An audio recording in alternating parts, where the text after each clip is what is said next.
شروع اللہ کا نام لے کر جو بڑا مہربان نہایت رحم والا ہے۔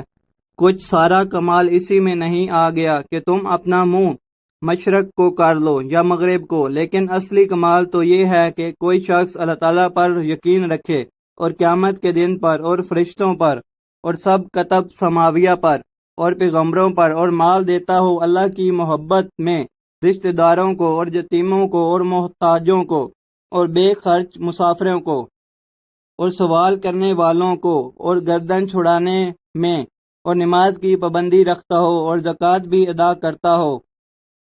اور جو اشخاص ان عقائد و اعمال کے ساتھ یہ اخلاق بھی رکھتے ہوں کہ اپنے عہدوں کو پورا کرنے والے ہوں جب عہد کر لیں، اور وہ لوگ مستقل رہنے والے ہوں تنگ دستی میں اور بیماری میں اور قتال میں، یہ لوگ ہیں جو سچے کمال کے ساتھ موصوف ہیں، اور یہی لوگ ہیں جو سچے متقی کہے جا سکتے ہیں۔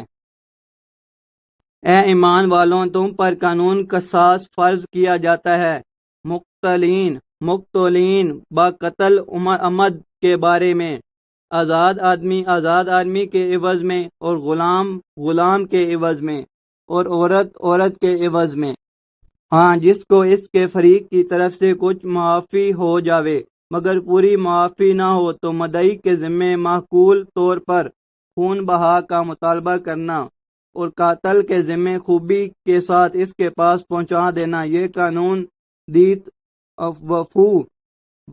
و عفو تمہارے پروردگار کی طرف سے سزا میں تخفیف ہے اور شاہانہ ترحم ہے۔ پھر جو شخص اس کے بعد تعدی کا مرتکب ہو تو اس شخص کو بڑا دردناک عذاب ہوگا۔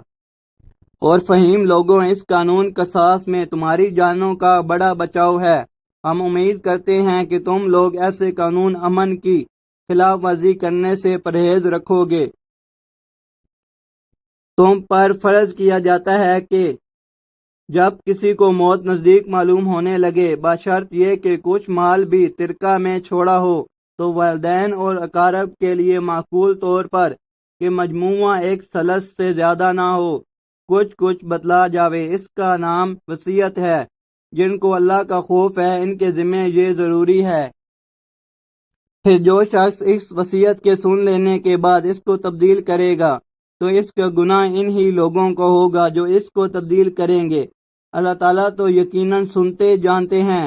ہاں جس شخص کو وصیت کرنے والے کی جانب سے کسی بے عنوانی کی یا کسی جرم کے ارتکاب کی تحقیق ہوئی ہو، پھر یہ شخص ان میں باہم کرا دے تو اس پر کوئی گناہ نہیں ہے۔ واقعی اللہ تعالیٰ تو خود گناہوں کے معاف فرمانے والے ہیں اور گناہ گاروں پر رحم کرنے والے ہیں۔